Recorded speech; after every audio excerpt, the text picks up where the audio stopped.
Welcome, everybody. This is June 6th, day 6 of our Summer Reading Regatta. Tonight is our suspense leg. We're going to have an awesome time with these two really great authors, Kristoffer Gare and Marianne Waddill Wieland. We're going to have a great time. Kristoffer, as you know, if you've been with us for the last 5 days, is also on my harbor crew. So he's probably going to pinch hit as we go as well when we need him. But primarily tonight, Kristoffer is an author captain. So we're going to let him really take the helm and talk about his work. Also tonight, Andrew is on harbor crew with me.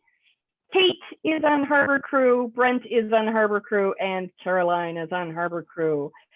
We also want to acknowledge Deborah. She's awesome on our harbor crew. She has sailors from out of town visiting, so she may or may not be joining us in the chat. But we do want to acknowledge her because she keeps me going, so I appreciate that. Thank you, everyone, for being here tonight. We're going to have a great time. First of all, I want to let Andrew, I'm going to share my screen again, and Andrew's going to tell us about our Sailor Shore School that will be coming up starting tomorrow. That's right. Tomorrow is the first one. And tomorrow, Caroline Topperman will be on deck. Woo, woo, woo. Views port and starboard. Images as prompts. This is going to be fun, exciting, and kid-friendly. You can bring your kids as she gets that imagery and all the pieces and parts going. Oh, you're going to love it. You're going to be a part of it. You're going to write. You're going to have fun. There's nothing better. Then on June 10th, Kate McNeil is going to be talking about street and launch teams. All hands on deck. Here we go. How do we get that book launched just the way that you needed it to be launched so you can get all the sales you always never wanted? Oh, wait, you did want those sales. She's going to show you how to do it. And her presentations are just perfect and amazing. You'll love it. Then we have Da Reed. Yes, that's right. Deborah Reed is going to work with you on opening lines. This is kids friendly as well. Now, you had me at the hook. And how do you get those first line or two lines so enticing, so amazing that you just can't put the book down? She's going to help you get there. Then on June 27th, you'll be with me. This is PG-13. You should really consider whether kids should be there. We're going to be talking shots across the bow, weapons in fiction, and we'll be looking at different types of weapons, and a lot of it will be led by the people attending. Let's talk about things so that those pieces are accurate and people can follow along. And then lastly, but never least, on June 28th, Brent, Seth, and Kristoffer Gare are going to be helping us build a new world. Yes, we need a new one now, so they're going to build it in Landho and get you all those details so that you can figure out how to do world building like a real pro. These are all $5. $5 gets you a replay. $5 gets you in. $5 gets you that great download. And this year, oh, technology's cool. It'll get you a transcript. And if you can't make it, that's okay. You pay twice the price, $10, and you get it all too. Still super cheap. These are well worth the time, well worth the money. We hope to see you guys there, especially starting tomorrow. Thank you, Andrew. Appreciate all that. Awesome. So tonight, let's get right out. We're going to pull out the main fill tonight, and Marianne Waddill Wieland is going to read. But first, Marianne, I know you write in multiple genres: romance, suspense, short stories. So tell us a little bit about how you got your start writing.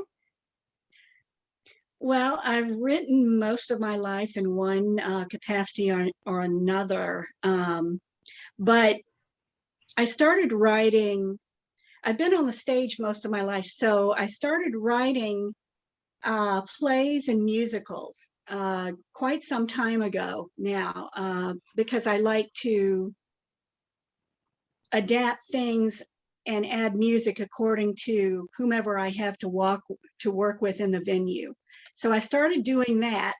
And a few years ago, I got really sick, had to have some surgery, and was laid up for quite some time. And I thought, I had this idea in my mind that I wanted to open my own restaurant.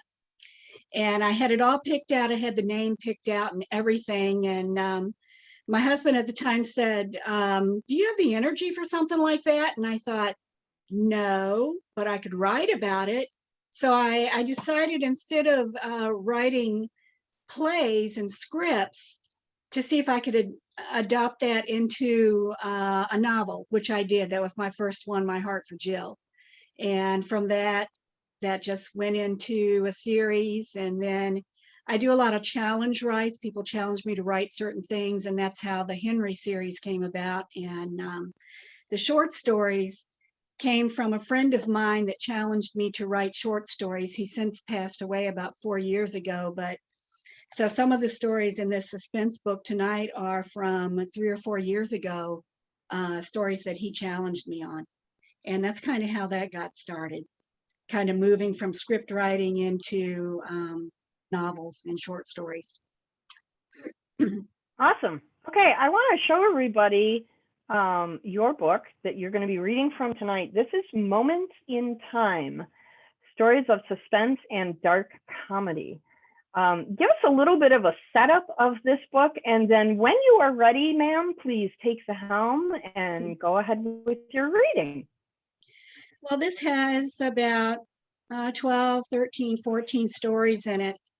Like I say, some of them going back to when my friend was alive, and has the very first short story that I've ever written. And some of them are suspenseful or scary or disturbing. I have one story in here that the people who have read said was very disturbing. I was going to read that one, but I thought, nah, maybe better not go there. So Andrew's read it. So anyway, then I put some dark comedy in here because I like to write comedy. So that's kind of how that went. So this story that I'm reading tonight, or the portions of it I'm going to read, is called The Evil Within. And I'm not really sure where it came from, honestly. It's one that wasn't challenged. It just happened. So some of the best stuff comes out just by happenstance. Yeah. I wrote it when my mother was still alive, so I think it had something to do with her laying in the bed talking to herself at night, and actually sounded like people were talking back to her. And it gave me the creeps, so I wrote this creepy story. Okay. Well, whenever you're ready, go ahead and begin your read. All right. It's The Evil Within. I am here, with you, in you, behind you, everywhere and nowhere. Can you feel me? My power grows over you every day, but the time I am strongest is at night. The light from the day is almost gone, snuffed out one more time. Will you see another day? I hope so, for I'm not finished with you. I will never be finished with you. I see you stop and pull your sweater tight around you as if that might keep me at bay. You rub your forehead and look behind you once again. There, I am a living thing, and I am growing as the night grows, and I know you know it too. Your goal is in sight. I see you quicken your steps in your haste to outrun me, but I will be there when you arrive. And you know that. The house is dark. You hesitate to enter. Did you leave a light on? I know you think so, but you're not sure. I see you look behind once more before you enter. You think you can close the door and keep me out, but that is impossible, and we both know that. I watch as you enter the house and quickly lock the door. You lean your back to it and close your eyes for a moment, but I am with you. I own you. You will never escape from me, not in this lifetime. I hear you gasp. I see your eyes fly open. You're paralyzed in your mind. Good.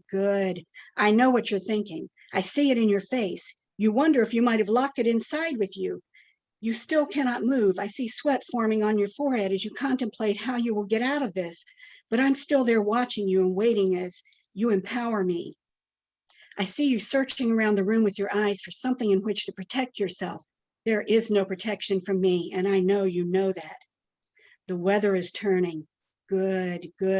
This will work in my favor. You hear something fall in another room, and instantly I am there, back with full force. It is late now, and you are tired, but you're afraid to sleep.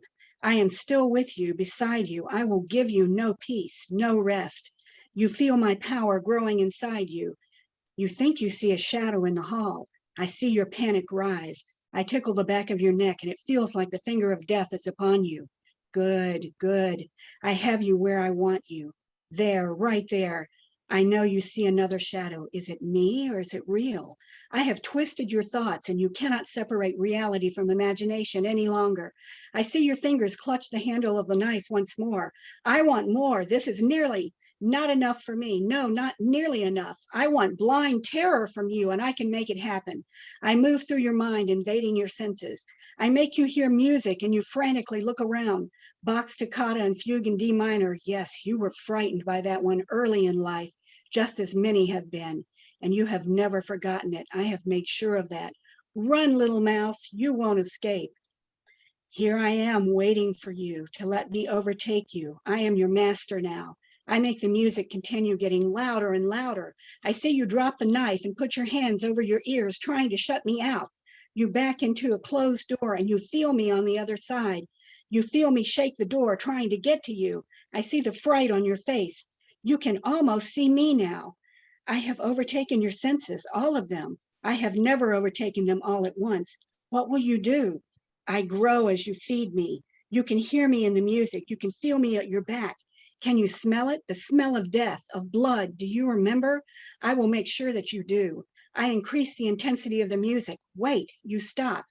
Your hands are still over your ears. Is that someone coming up the basement stairs? You see the door start to open. I grip you with everything I have now. Your scream seems like it will never end.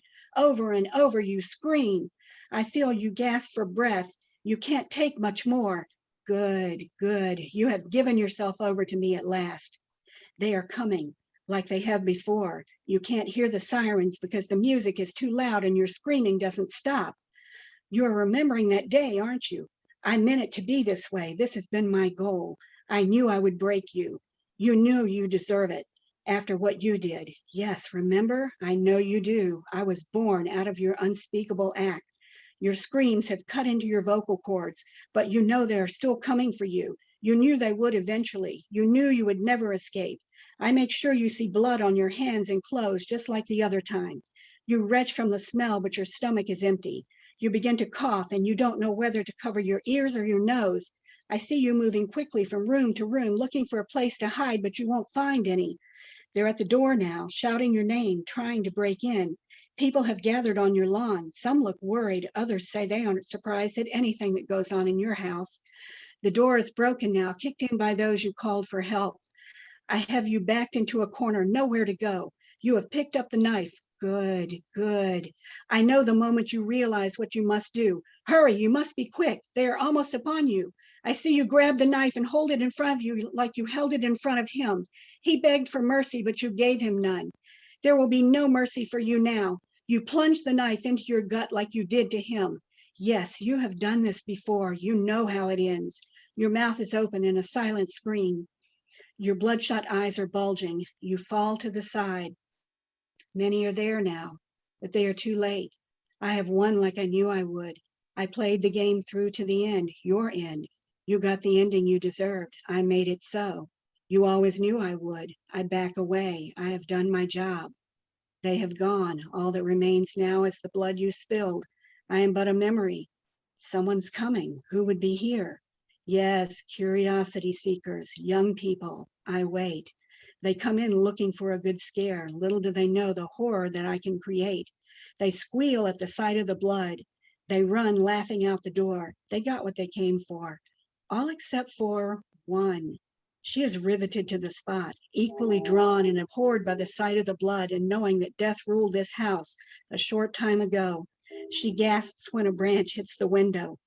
She backs away and nearly falls over in her haste to get away. I grow quickly. I move over her. She looks behind her. Good, good. You know me too. That's it. Holy moly. Great job. Wow. I have not yet read this collection. And you surprised me there, my dear. You and I have sat for several hours at a time chatting, and I've never seen this side of you before. It's kind of creepy. I don't think we talked about that. There's creepier in there. Wow. You've got creepy hiding in places I didn't know existed. That's fantastic. Yeah, and creepy funny The reading was wow. The reading was fantastic. You had a great Oh, narrator's voice. Good thanks. job. Thank you so much. Do I have any Oh. questions from the Harbor crew for Marianne? Go ahead, Kate. So I think it goes without saying that listening to that was amazing. It's terrifying. So when you're writing something like that, that's, to me, that's not just writing. That was almost like a song or a poem, just the rhythm of it and the repetition of it. Do you read these out loud to you, yourself when you're writing them, or how do you achieve that? That was just amazing. I did this one. I read this one out loud a lot. Some things come easier to me than others, but like I said, I've been on the stage most of my life. I'm not a really good actress, but I can put emotion into reading sometimes if I practice it. Now, if you catch me off guard, you'll get something more silly and I'll laugh a lot. So, but yeah, I did practice this one a lot. I was trying to practice creepy. You did a great job. Holy moly. Look at Andrew. Andrew's so happy about creepy. I like creepy. Creepy is very good. Any other questions for Marianne from the Harbor crew? Caroline, go ahead. So I don't even know if this isn't a question. I just wanted to say, as someone who's afraid of the dark naturally and is afraid of creepy things and doesn't like creepy things, unlike Andrew. So thank you, because I'm going to have nightmares tonight. But I wanted to say that what I really love though is that repetition. That constant repetition. So it really sounded like a voice in my head that when I'm going to sleep and I'm terrified of my closet being slightly open, it's the voice coming out of my closet, and just needed to say that to you. Well, so. I think that's where some of it came from, because when my mother was alive, I mean, she had Alzheimer's really bad. In the last couple of years, she was confined to hospital bed, and she would lay in the room and just talk. And I could hear her ask questions, and then she would answer like somebody had given her an answer. And it was really kind of creepy. And I get creeped out. I got creeped out writing this. So okay, that's good, because we're going to go with that, because somebody asked from the chat room, do you sometimes scare yourself while writing? yes, I'm not a big fan of horror and things that are scary.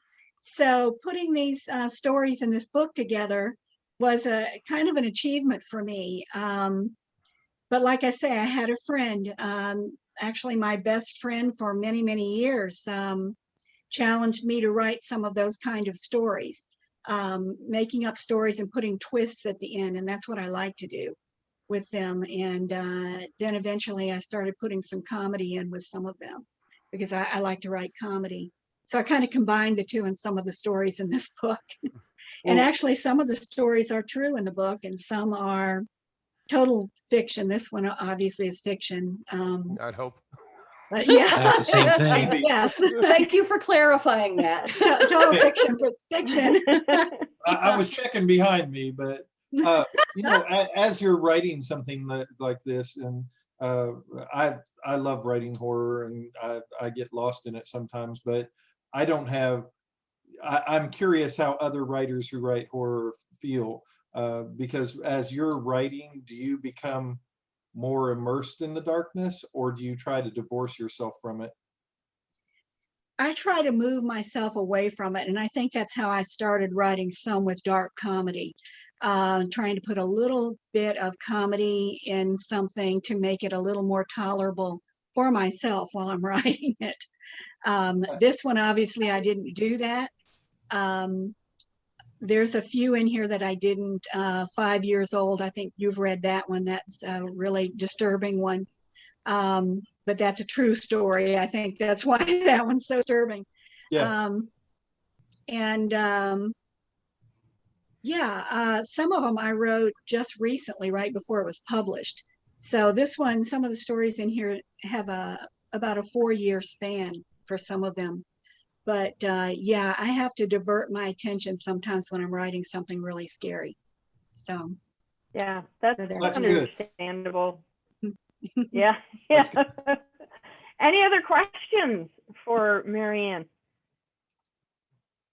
No? Okay, awesome. Thanks, Marianne. That was an awesome reading. You're welcome. I'm Thank really you. impressed with this. I'm so impressed with this style of your writing, and I'm definitely going to read the collection now that I've had a little taste of it. Thank you very much.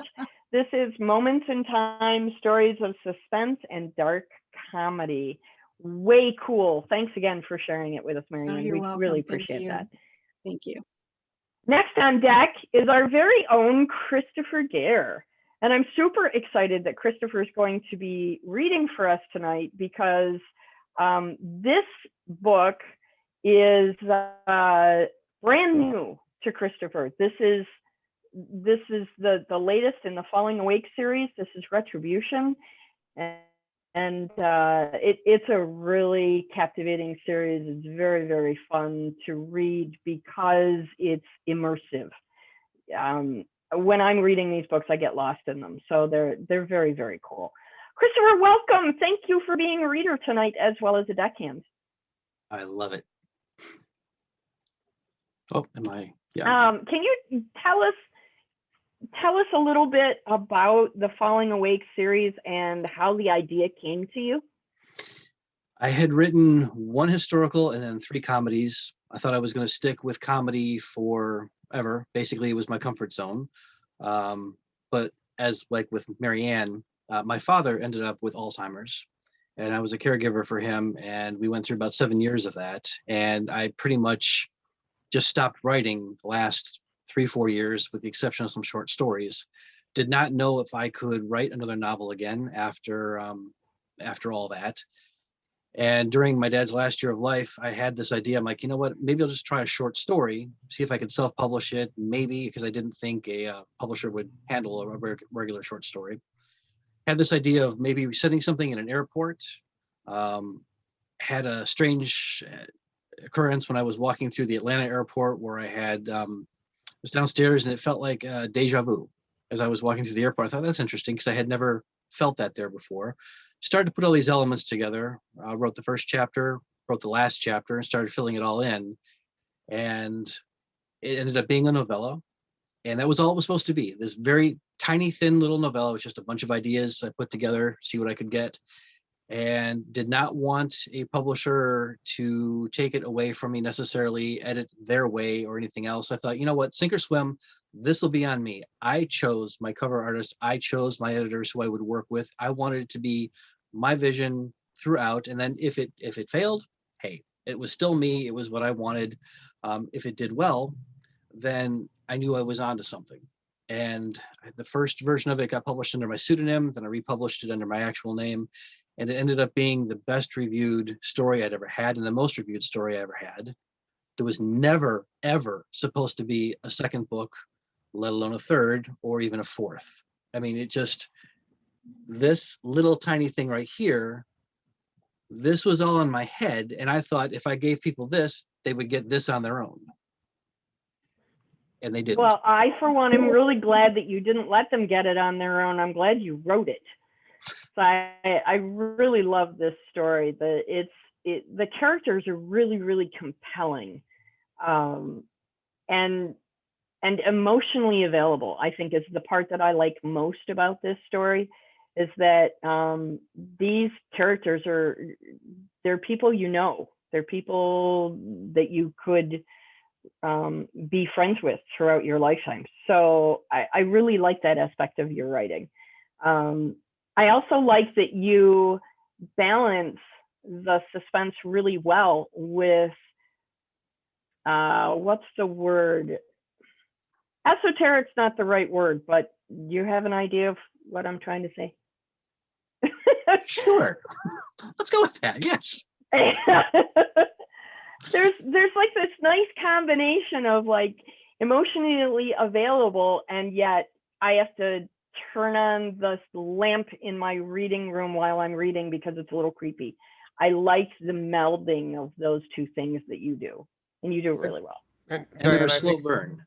Sorry? Diane, I think what you're going for is through all of it, there's also a sense of a higher meaning to everything. And Yeah, there's thank even you. even Yeah. a hopefulness, even when things are really, really dark. Yeah, exactly. Kristoffer, can you do the setup for what you're going to read tonight? Sure, And sure. then feel free I to love take it. the helm when you're ready. The the first book essentially has become the middle of the story. The second book took a step back. Third book finished what the first story set out to tell. And then I fell in love with some of the secondary characters in the second book. Second book takes place in 1972. And I fell really in love with some of these secondary characters. And I thought, well, the end of the second book, it left plenty open to say, what would these characters do next? What would be the logical thing that they would do? So I picked it up from there just to see if I had a story to tell, and fortunately I did. And I got to tell you, Marianne, my heart is still pounding. I am going to be lucky if I can read this. Thank you for that, because I got a slow burn here, and you flew through that one. This is actually the first time that I am reading anything from this book at all, and this particular scene, I think, sets up the majority of what's going to take place in the book. And in my head, as I was writing this, even though it's 1972, it's in the Midwest, it felt almost like I was writing a Western, only because you've got the retired lawman who is brought back into the fold of things to try and investigate something. And there's some of the Western tropes in there without it being technically a Western, but it, in my head, it played out like a Western. So the main character is arriving down in Texas to do a little poking around. Knock, knock, knock. Norma sighed. Who could it be now? The landlord had come and gone, some potential renters had come and gone, and the neighbors already said their goodbyes. She headed towards the front door the same way she always did, unconsciously dodging already shipped furniture that had previously been there a couple days earlier. Reflex or learned memory? Lawrence used to tease her about her habits, especially when he'd move something around just to mess with her. He did it to be playful, not malicious, and it always gave them a good laugh. She saw a car parked in the driveway, one she hadn't seen before. Someone thinking the house might still be for rent? She opened the door. Ma'am? An older man, 70s maybe, lots of lines on his face. Hard times, a hard life, a hard man, yet at peace with the world around him. A good man, though, definitely law enforcement. Even if Lawrence never described him to her, she'd have picked this man out in a heartbeat. He tipped his hat. Mr. Murphy. Norma's heart nearly jumped into her throat. There were a few people she had the pleasure of meeting in life who radiated a certain feeling of control, of being able to alter currents in life instead of just navigating them. Lawrence had been one such man. Here was another. And maybe this one might make things right some way, somehow. I hoped you'd come after we spoke on the phone. I just didn't know how to ask. She opened the screen door and let her husband's former acquaintance in. I'm glad I caught you before you left then. I'm truly sorry. He bowed his head. I held your husband in the highest regards. He respected you too. Can I get you something to drink? I'm afraid I don't have much.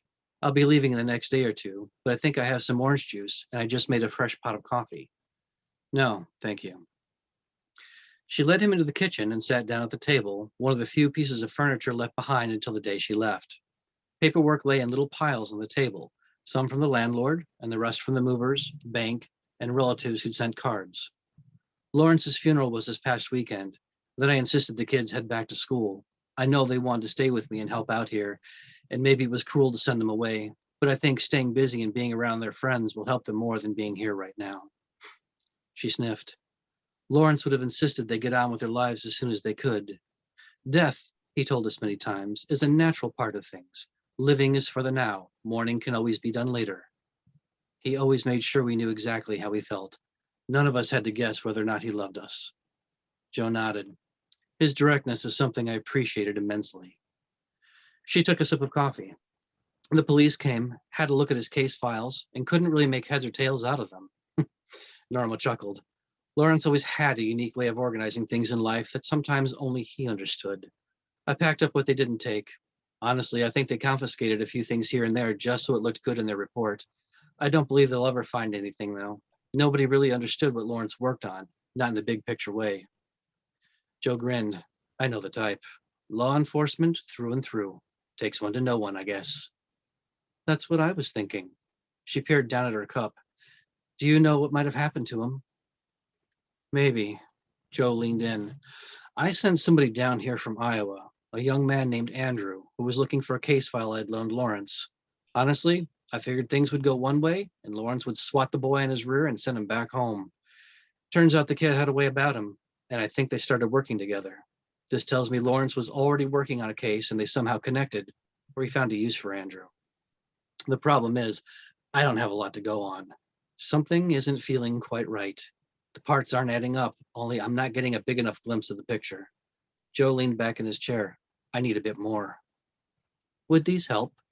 She reached under the stack of folders and paperwork, pulled out 2 large envelopes, and handed them over. Anybody who knew Lawrence would recognize his handwriting in a heartbeat. Perfectly shaped letters, same size, unmistakable. And the words written on the front, Joe Murphy. Joe's head cocked to the side. Curiosity, disbelief, both. And then Norma saw something else, a tensing in the man's posture and a narrowing of the eyes. The predator senses prey. Joe hefted the 2 envelopes in his hand. Lawrence left these for me? The lump in her throat returned. We have a safe where we keep important paperwork. These were sitting on top of his will. That's why I was hoping you'd come. I think he knew what he was working on might not end well, and he once told me if anything ever happened to him, you're the only one he trusted to look into it. She watched the man run his fingers across the surface of the envelopes, across his name. You didn't give these to the locals? He asked, or show them? She shook her head. Lawrence trusted you. I'll put my trust in you before them too. I don't know what's in these. Joe patted the top envelope. I can't promise anything. Don't expect you to. Norma sat up straight. Strength, maybe a little pride. Maybe one promise. Someone took away my husband, my children's father. Someone took our love, my happiness, and future. Whoever it is ain't no better than a roaming, rabid dog, and those kinds of dogs get put down. He stared at her. He stared long and hard. Yes, yes, they do. Nicely done, Kristoffer. Thank you very, very much. It's not quite Xander's voice, but I tried. Yeah, I think you did a great job. Thank you so much. Brent, do we have any questions in the chat? Not yet. But nobody, Okay. I think everybody was just listening. So people send your questions in now. There is one that just came in. Do you see it? Awesome. I don't. Question for both authors. And this is from Chelsea. What are your ideas, thoughts when designing your covers? Both of you have great book covers that drew me in. We all know what we do. We all know we do judge a book by its cover. So, Marianne, start with you. Cover design. How do you come about them? How do you find them? I have very little to do with it. Colleen Nye does all my everything for my book. She's been my publisher for years, and she picks the covers out. She asked me what I think, and she really hasn't picked anything out that I didn't like so far. Well, except the Meeting Henry. I didn't like that cover, but she did. So she takes care of all of that for me. Awesome. It's nice to have crew that you can rely on. I speak from experience. Kristoffer, what about your covers, sir? I had interviewed a couple of different cover artists just to see whose work I liked and to see if we would get along, see how they work with authors. And I ended up with, I met Chris Norris. She's wonderful. And what I end up doing is I will send her a synopsis. I send her a couple of scenes that I feel are integral to the story itself, character descriptions, everything else. And then she spits out 2 or 3 different designs. And then I pick one and we go back and forth on it. And with the first 3 books, she just knocked them right out of the park. And the 4th one, I think I was having a little trouble with because she wasn't quite figuring out what I wanted. I wasn't quite figuring out where the disconnect was. And then she came out with that and it was just like, wow, okay, perfect. It looks like a comedy, right? But sure, yeah. So let me show you again what the covers look like so you can be reminded of what we're looking at. This is the cover for Kristoffer's new book, Falling Awake, Retribution. And this is the 4th in the series. And this is the cover for Moments in Time, Stories of Suspense and Dark Comedy from Marianne. So just since we're having this conversation, I wanted to show you the covers one more time. Kristoffer, how much of you are in this series? How much of you falls into the characters that you've developed for these stories? I'm going to say very little personality-wise. What I discovered during this particular series, and this was from, again, my life has a body count. I have lost so many people since 2013. I mean, every year it's been 1 to 3 people in my life that I've lost. That when I was writing these books, and it didn't occur to me, I think, until the 3rd book, that the characters were searching for hope. And that was my journey at that time too. I was trying to search for hope because I felt I'd lost it. So thematically, it's very similar to what I was going through. Character-wise, not as much, but the characters probably were living in my head and trying to work out and act out what I was feeling. If that makes sense. Yeah, it makes perfect sense. That's absolutely awesome. Go, Andrew, go. You know, that makes perfect sense. My question is with suspense, etc. Did you, and you don't have to give away any of the story, did you give them hope or did you take it away? At the end of the 3rd book, which finishes the story the first one set out to, things are resolved. But then I ended up going back in the 4th book to these other characters who were left, because there's 1972 in the 2nd book, current time in the 3rd book, and there was a lot of unresolved issues that I wanted to see if I could play around with. And I think in the 3rd book, there's a chapter dedicated to one of the characters in the 2nd book who shows up in the 3rd book, who's still around. And his character alludes to several things that happened after the 2nd book that I went back and filled in the gaps with the 4th one. I'm very impressed with that answer and your approach to that and the realization. And this is something to think about. I'm just wondering if many of us as authors use writing to work out many of the things that we deal with behind the scenes. I think we do. I think we do. I know I do. Yeah. I think that is a commonality, I think, in us, because we're looking for where are these answers for us. So I just have to say she's not here, but I think Deborah and I need to lock ourselves in a room somewhere to stay away from all of you if we're always trying to work things out. Well, yeah, it sounds like Marianne should probably spend some time in that room with you as well. Could be scary. Yeah, I do write a lot of my own stuff into a lot of my stories and books. So that, yeah, and it's cathartic. So very cool. It is. It's cheap therapy, guys. Come on. Okay. Any other questions? Yes, somebody asked, and I'm not sure who's directed to, so I'll ask both of you. Have either of you ever thought about narrating your own audiobooks? Marianne, start with you. No, it's never occurred to me. No. Well, now it's something to think about. Kristoffer, what about you? No, because I think I've got, unless I can do if it's a short reading, I can do it. But when I start writing or reading anything longer, I go monotone, and it's horrible to listen to. Recordings can be paused. Yeah, but it's going to take me a year to do it. Yeah. Well, that's okay. If it's done well, it's worth the wait, right? Yeah. Okay. Any other questions for our 2 captains? Yes, Kate.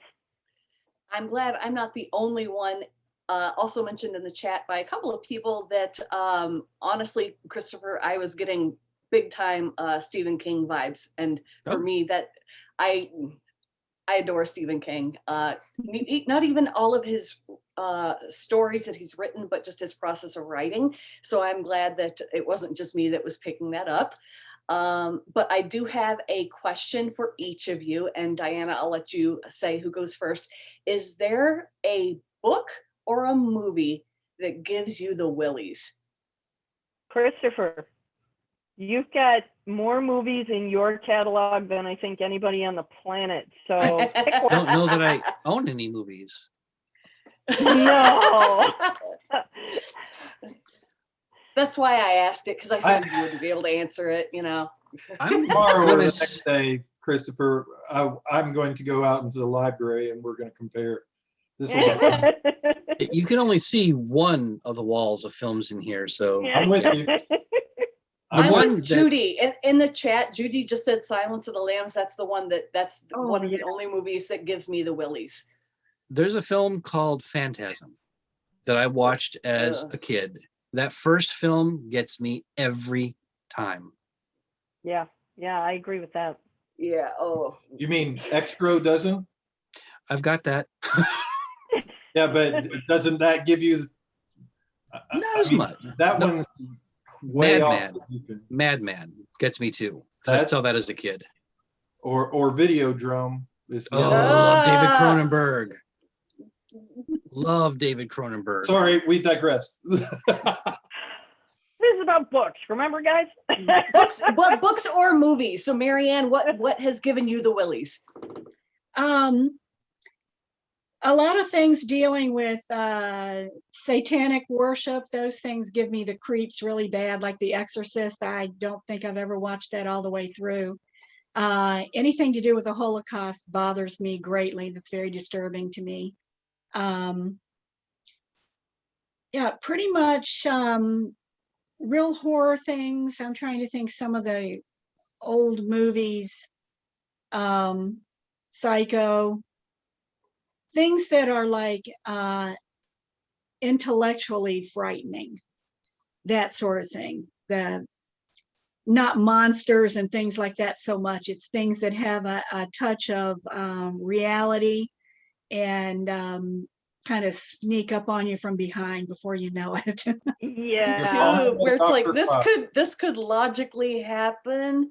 This could Yeah. gee, Mhm. yeah, that's what gets me too, is where it could logically happen.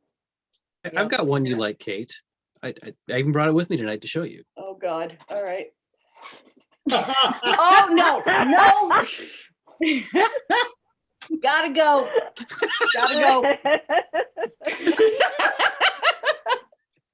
I think we should go for the Abominable Dr. Phibes for you, Marianne. What? The Abominable Dr. Phibes. Oh, It would be a good mental journey for you. okay. That sounds familiar. Just So- it just gore on gore on gore. It's not, but it's so well done. Old stuff, very old stuff. Okay, let's see how badly we can scare everybody tonight. Okay, let's go back to the book thing.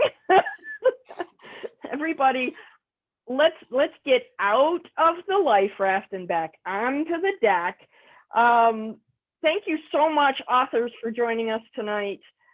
You guys are great readers. I think the consensus from the room tonight is you should do your own audiobooks. So both of you, make that a consideration. Think Yep. about it, just Yep. for fun. Because I think you Marianne, both you did. set a high bar awesome. tonight. Thank you. Oh, geez. Maybe you and I should do one together. There we go. There you go. Awesome. Thank you so much, everybody, for joining us. We are going to give some stuff away. It's 8 o'clock. It's that time. Yes, time to spin the spinny wheel of happiness, if I can get my technology to work. Won't that be grand? Okay, here we go. So we are going to do this. We're giving away 4 prizes tonight. The first one is Marianne's Moments in Time Dark Stories. And then, just because she did it, we're giving away Marianne's other volume, Moments in Time. These are lighter stories. So we're going to give away that one as well. And just because Marianne is like gushing with generosity for this festival. She gave me a box of like 36 books. It's insane. We're going to give away her first edition, Mountain Mama, My Heart for Jill. This is a first edition. So it's a collector's item now. You can't get this edition anymore, but she gave me a bunch to give away. So we're giving this away tonight as well. Then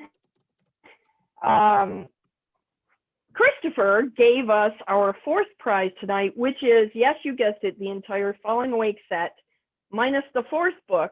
And the reason we're not giving away the fourth book tonight is because on Saturday, June 19th at 2 p.m., we are having the launch party for Kristoffer's latest book, Falling Awake Retribution, which you heard a little piece of tonight.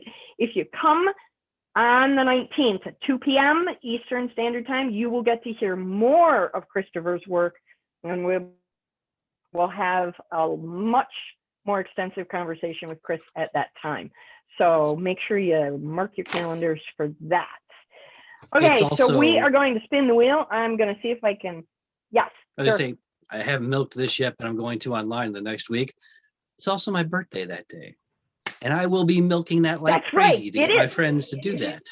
June 19th. And we're all June going to 19th. sing. That's my birthday too. We're going to sing. We are the same day as Oh my Garfield God. the cat, but we have to own Paula Abdul shares our birthday. Oh, really? I will sing to you, Kristoffer. It all can't be roses. And just since we're talking about birthdays, my birthday is the 14th, and Deborah Reed's birthday is also June 14th. So 2 and 2. we're taking that day off, guys. We're not doing anything on the 14th, but we're going to celebrate birthdays and fly your flag because it's also Flag Day on June 14th. So there's that. Okay, let me see if I can share my screen and find the spinning wheel of happiness. Oh, please tell me this is the right one. Is this, can you guys see that? Not yet. The spinning wheel? Yes. Is it? There it is. There, it showed up. Yes, finally. Okay, let's hope the technology stays, and we're going to give away spinning the wheel for Marianne's Moments in Time darts. Here we go. I don't hear sound.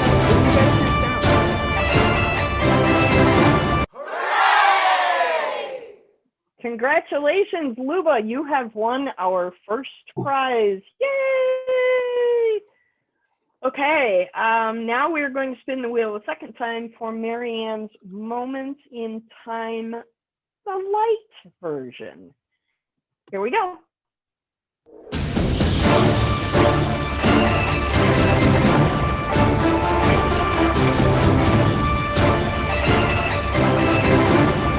Congratulations. Yay, Amy Kelso. Yay. Okay, now we are going to spin the wheel third time for Marianne's book, My Heart for Jill. Here we go.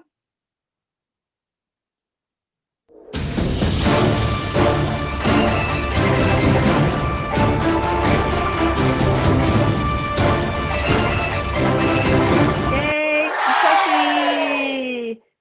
Yay! Congratulations, Chelsea! And the fourth spinny wheel of happiness spin is going to be Kristoffer's 3-book set, Falling Awake. Are you ready? Here we go.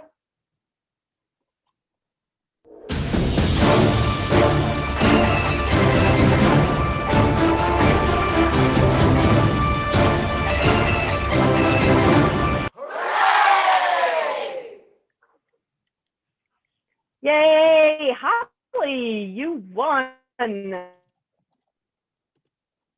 Good job. I can hear the sound through that, so I want to make sure my sound is still working. Okay, good. Awesome. It is. Okay, yay. Okay, thank you everybody for playing our silly little game. If you're wondering how you get your prizes, here's how. Let me show you this screen. This is how you get your prizes. Huzzah, you've won a book.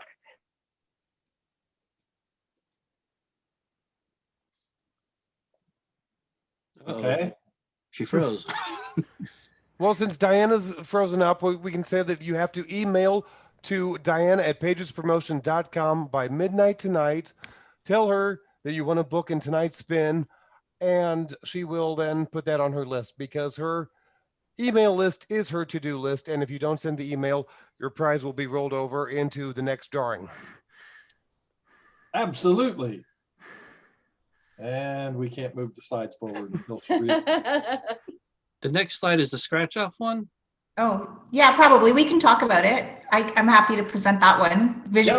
Virtual presentations. So you're gonna have to, she's, okay, Andrew, you're the host now. That's been his plan all along. But it's okay. We can talk about this anyway, because everybody has a great imagination here. So basically, when you get a book, you're going to want to look through that book, and you're going to be looking for a ticket. And the ticket is going to have a boat on it. And you're going to scratch the ticket, and you're going to see if it has a winning card. It'll either say you won or you didn't win. And if you did, you're going to have to email Diana as well, and you're going to claim your prize. And the prizes are fantastic. It's more books, because that's what we're doing all month, is just giving away more books. And you have to include a picture of the winning ticket at all when you That's right. Thank you. Yes. And then Andrew was the bigger prize after that? Yeah, I'm getting there. Okay. I'm trying to, let's see. Because really all we're doing all month is giving away books. Every night there's a chance to win a book one way or another. So there'll be lots of winners. And if you go to the Pages Promotion website, you can visit the Harbor store, which has links to every participating author's books, contact information, and Pages Promotion does not collect any kind of royalties from this. Everything goes straight to the authors. And if you want autographed copies, you can always contact the author and see if we can make that happen. That's right. Or if you just want to pester us, well, there's contact information. We love being pestered. Yep.